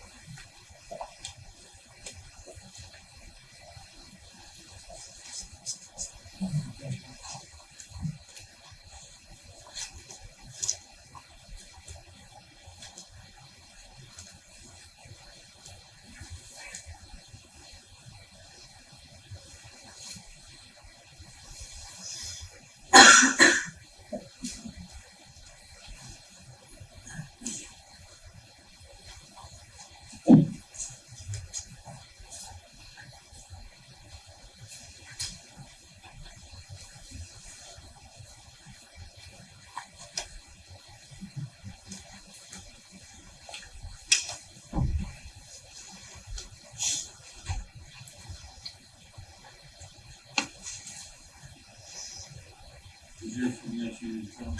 I just asked, if the discovery is going to be narrowly tailored, then there be a deadline, placed on the district attorney's office with regard to the amendment petition, because there's been a lot of talk about more amendment petitions. That's a reasonable consideration.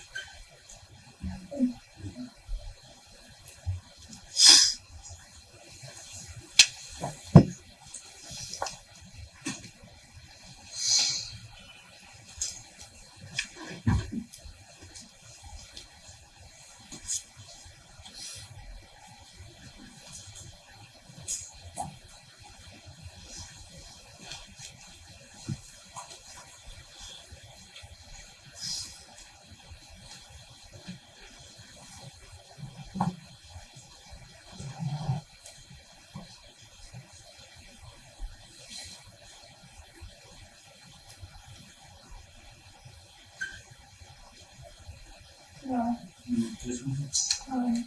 given, how we get a request for the salaries, the fact that the court still has to do the search warrants, and then we approach if you want to take the next one,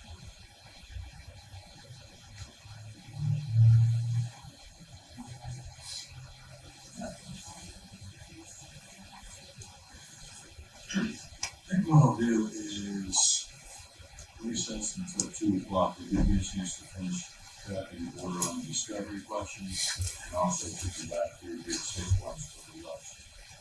So when we come back, I'll have a ruling on the disclosure requirements and hiring energy on that commission, and then I'll also have a ruling on whether or not to seal, or not to seal, 6 points and what the information is.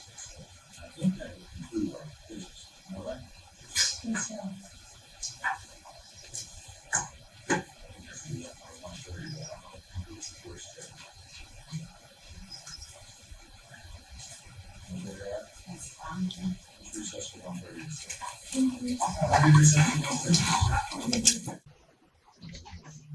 Back on the record in this matter, and we left out of review the search warrant affidavit and documents related to the sealing of the search warrant we were discussing before the recess.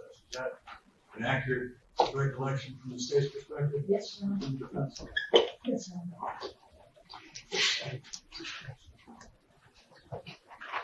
We have reviewed what is titled application for continuation of mobile tracking device authorization, filed on 12/22/25 here in Graham County. I looked for in the file, there's an order granting the installation of a tracking device. There's not a written order to seal that search warrant or the document. I've been informed by the clerk that she spoke with Judge Stormberg, who said to seal it, and it was subsequently sealed. I will further inform the parties. I spoke with Judge Stormberg to inquire what was the purpose behind sealing it, did he have any problem with me unsealing it? Because the one Superior Court judge can't overrule another. He said the purpose of him sealing it would have been to protect any ongoing investigation. If there was no need to protect any ongoing investigation, he did not have a problem with me unsealing it. So I'll ask Madam District Attorney, is there an ongoing investigation that is protecting you that require continued sealing of this lab? Not that the state is aware of. Who else will be aware of it? Potentially the Attorney General's office. And I can step out and call if you need me to, but, I think I can meet the needs of protecting any ongoing investigation, while also providing the parties information they need without releasing the document completely. Thank you. So what I will do is enter the following order based upon the request of the defense, considering the arguments of the parties, considering the need for fundamental fairness. I will order that the document entitled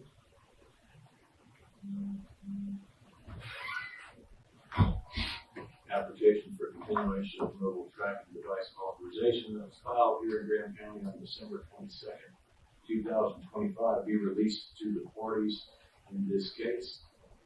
I will further issue a protective order that the parties in this case are not to share that information from that document with any other parties. Madam VA had mentioned, before you tell me, Madam VA had mentioned she may need to include, or you'll need to include information from that document in any further amendments. If that is the case, she can reference the document without including it as an attachment. The court will, of course, have access to it and consider that. We'll address it further. So you can amend your petition to include any information that may be appropriate from the document that I unsealed with a protective order today, but actual document information from that document is not being included in further amendment other than by reference to the document. Is that satisfactory to the defense? Satisfactory to the state? It is, although I need a clarification if you don't mind. Sure. Is it, this was an order entered 12/22/25? Yes, ma'am. Are there any other search warrants involving the track record before that time that are sealed as part of that? I can only assume there are, because this one is titled Application for Continuation of Mobile Tracking Device, but the only document that I was given access to was this one. Madam Clerk, can you give assistance? I'm gonna reach out to my assistant who is up at the search warrants and ask her if there's any others she wants. Okay. Thank you. We'll check on that, and we'll turn back to, Thank you. and you included in your affidavit, or one of your affidavits, some search warrants involving mobile tracking devices, did you not? Yes, sir, and that's, based on information that had already been used from other search warrants. And the reason that I look surprised is a motion for continuation on 12/22/25 is news to us.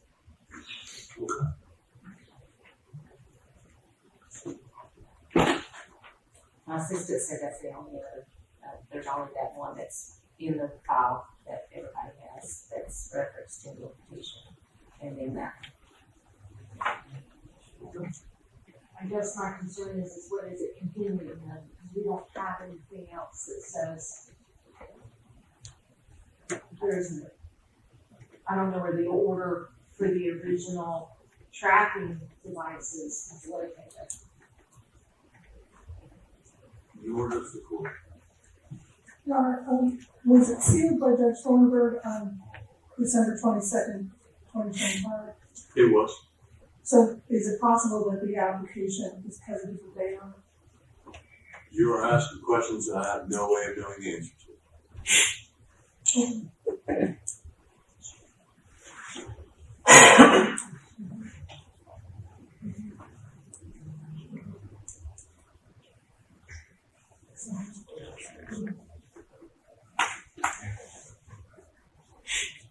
I will also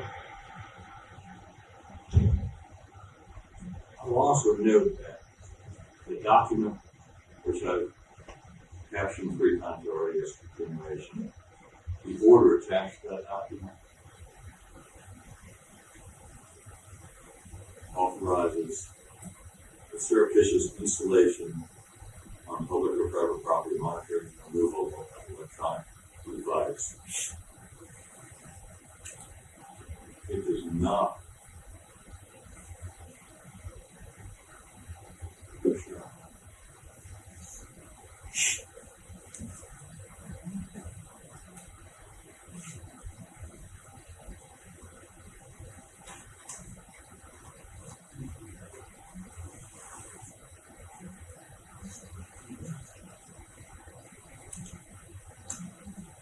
Alright, looking through the order in this, you all will see this for yourselves when you receive the order.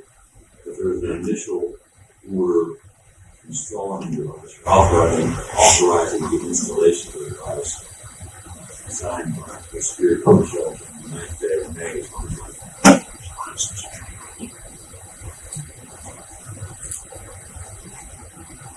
Is that initial order would be activated the reasons for giving that order included in this particular document? I would love you all to get your own conclusions about what's included in the package. The document is 1, 2, 3, 4, 5, 6. 6 pages long. And both documents appear to be signed by the same Superior Court Judge. Madam Clerk, when can you have that to the folks? Just give them a copy of each one, and that is too short for each one. If you would do that, we can do it now. I'm going to, it's a, I have a copy of that short. Let's turn back to the issue of discovery. Again, I'll repeat the standards we've talked about several times. It's not the rules of discovery in 903 wouldn't apply. The rules of civil discovery don't apply. However, there is a requirement that you need for fundamental fairness. And so I will order some limited discovery.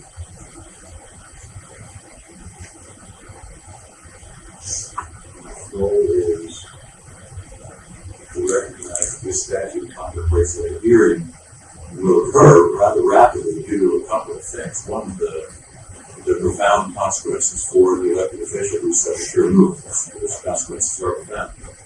The statute also recognizes, basically, the law recognizes that the consequences for the county in which that elected official is elected is also profound. And the public has a right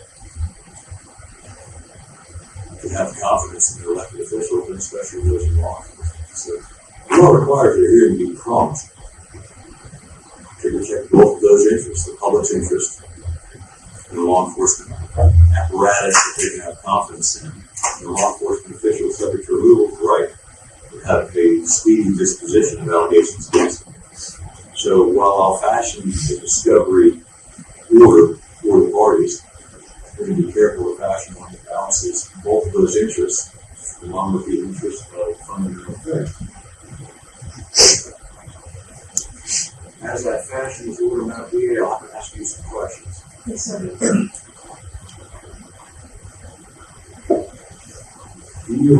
Does the DA's office have in its possession the video recording that was referenced about the thumb drive in the sheriff's office after he was suspended? Yes. That does exist and you have it? Yes.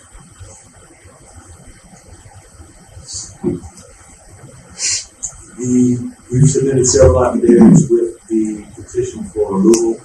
Are there recorded interviews with witnesses who gave affidavit that you intend to call as witnesses?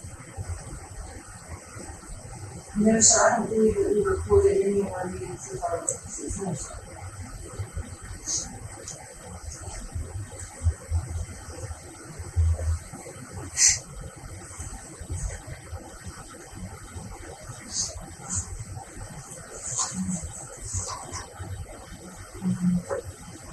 Is the DA's office in possession, to the best of your knowledge, of any information that would constitute what we would call Brady material for criminal case? Yes.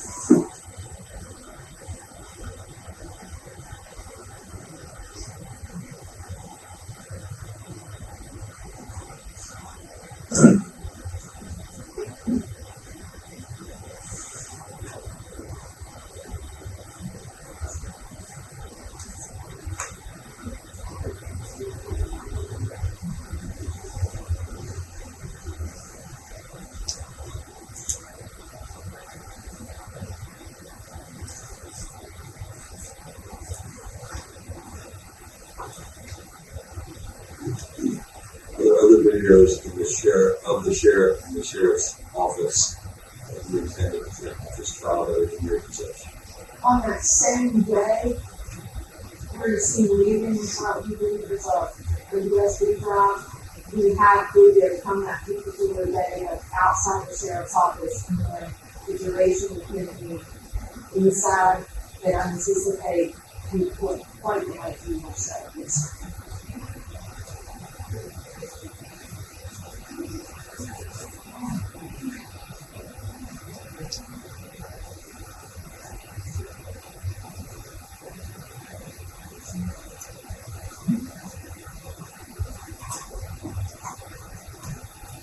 Are there any other videos of the building?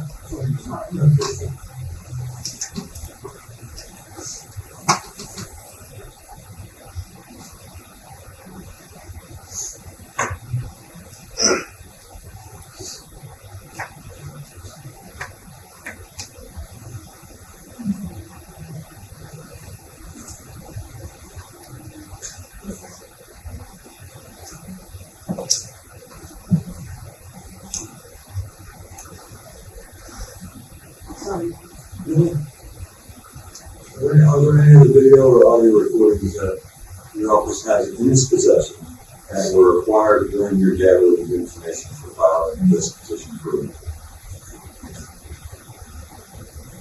During the preparation of the filing of the petition, Since you were very careful to phrase that, what else? there's an audio recording of a meeting. Who was that meeting? The meeting between investigator Burroughs, myself, Chief Deputy Practice Burroughs, and the sheriff. The sheriff was present, that Yes, sir, that's the January meeting that we requested.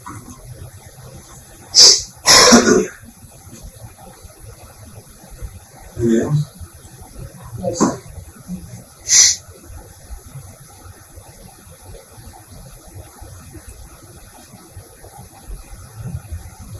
So the court, in the exercise of its discretion, will follow you to provide that discovery.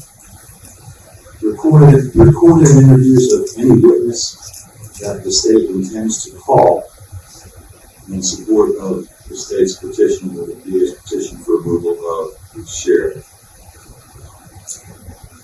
Any videos in possession of the district attorney's office of the sheriff inside the sheriff's office after he was suspended from office. The recording of the meeting, the January meeting in which the sheriff was present, was an audio recording. Yes, sir. That audio recording. Any grave material that the DA's office comes into possession of, or now is in possession of, comes into possession of prior to the hearing and required to turn over.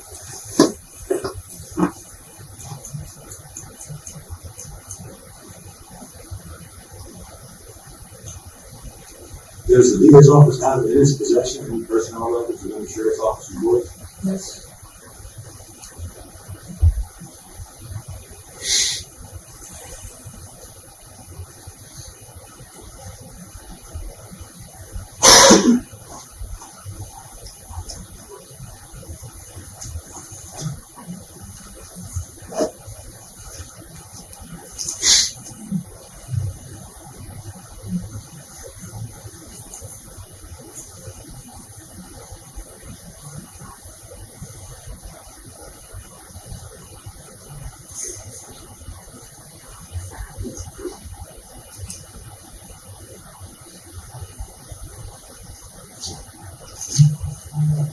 Other than the relief granted during my order here in open court, the defendant's motion for discovery is denied. And I will note your objection.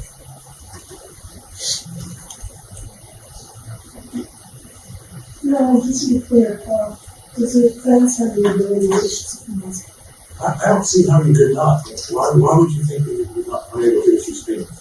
It's Lawyers just, can issue subpoenas. right, but, yeah, it's like, so, person doing that. life, so. I would believe that you don't collect the issue subpoenas if you just, you go to the clerk's office, which does have a case number on it. Madam Clerk, is there a reason you would not issue a subpoena issued by the attorneys? So if you issue subpoenas, and I suspect you will, under this case action number, there's a motion to quash one of those subpoenas, and I'll deal with it as I arise. I don't see it in the commissioners. I may be wrong, but in the interest of, as I keep saying, fundamental fairness, I would likely enforce this subpoena issued by the defense if it's inappropriate. Excuse me. Is there anything else from the defense side? Oh, yes, just, if we can have a deadline on the petitions. That's an excellent idea. You said Monday, Me, I can have it ready by Monday, close business. so let's make the deadline the middle of the day on Wednesday. So noon on Wednesday, we can get closing for any amended decisions. The 25th. I will agree. Or one other matter, Sheriff Hoxit has some personal items, on Sheriff's Department, that he would like to share. What's the nature of the personal matters? Tax returns, tax calculations, Christmas decorations. If another sheriff's deputy select those items and perhaps meet Sheriff Hoxit somewhere outside the sheriff's office. That would be consistent with my previous order that not be important for yes. And is he allowed to contact the sheriff's deputy to help arrange that? The court is going to arrange that before I do. Who do I need to contact to make that happen? Thomas, please. He's perfect. Travis, of course, your name has come up a lot today. I didn't know you were important. Have you ever arranged delivery of the sheriff of the items he's mentioned? I think tonight, how the other deputy, deliver this. Absolutely. That'd be appropriate. That would be appropriate. So will you gather those up, put them in a box, and give them to another deputy? Yes. Arranging that take place. Do you know where those items are? So, Ms. Hoxit, if you would get together a list from the client of where those items are, provide that to the deputy, and we'll make it happen. Thank you, sir. Is there anything else we can address while we're here in court today? Just very, very briefly, Your Honor, because of the nature of this proceeding, not being civil, not being criminal, we would like to build a structure in the court so that I know, you indicated earlier, the reviews of evidence, you're saying that this is evidence supplying the student. But then there's varying degrees of that. So, for example, rules of evidence are somewhat relaxed and probably cause hearings, and the probation violation versus, a full-on criminal trial. So, just to make sure, number one, that we don't belabor the point through the hearing and make it. I guess what I'm trying to say, and not to say it very open, is when we go to admit video, audio, surveillance footage, things of that nature, if it was a criminal case, we know exactly what we would be doing. I'm not too sure in this case because of the rules. So if you did not find, and we don't need a decision today, just so there's something ahead of time so that both parties will know what the court expects in terms of the case. No, I think I can address that today. At least most of it. The rules of evidence will apply. Many of those rules, as all the lawyers know, deal with avoiding issues of confusion, especially when you get Rule 403, issues of confusion, and specifically jury confusion. I'm not concerned that I will become confused. So that would take care of a lot of instances where we're going to have. As for foundation, if the state or the defense intends to play an exhibit, I think you can do that with minimal foundation. If the other side has an objection to the authenticity of it, and I'll hear from that party at that time. I wouldn't anticipate that being very common, especially since I've just ordered the state to turn over what I expect to be the exhibits that would probably fall under Rule 9. So I don't think there'll be foundation problems as to those, so I wouldn't expect a lateral foundation would need to be laid for those. What I will be concerned is things that would go towards the court's ability to evaluate the credibility of witnesses. So the hearsay rules are important because the court is going to have to make determinations of credibility of witnesses as to find out facts. So any rules that shortcut the court's ability to do that, I'm going to enforce those rules fairly strenuously, so I have to be sure that I have an adequate basis to assess the credibility of witnesses. The proceeding will open as the trial would. They're going to prove it on the state will have the opportunity to make an open statement as will the defense. And we move to the presentation of evidence by the state. The defense will present evidence. The state will have the opportunity to do rebuttal. And of course, the defense will have the opportunity to do rebuttal. I don't think that we can make a decision on the last argument, whether the defense presents evidence or not. That's what it realized. Just in the exercise of my discretion. Have I hit the highlights of what you were concerned about? Yes, sir. How about from the defense perspective?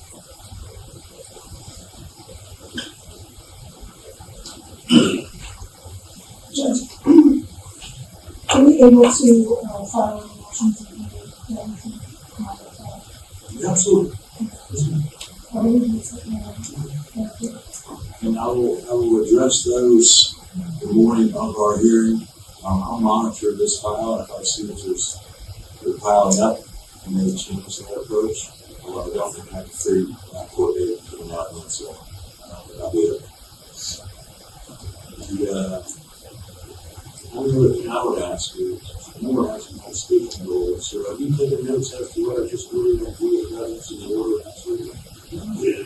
Would you mind preparing an order consistent with a certain way? Okay. I don't want the court to forget what I assured you all I would do, and I was probably confused on the 4th or 5th. I'll share that with our board. Absolutely. Thank you very much. Anything else we can accomplish while we're all here? Thank you. Thank you all very much. Thank you. You all, I'm sorry, I don't know if you're ready to both have provided these certified documents in question. I saw that happen from the clerk. And the executive order will be put in the order. With that, this time we will be adjourned.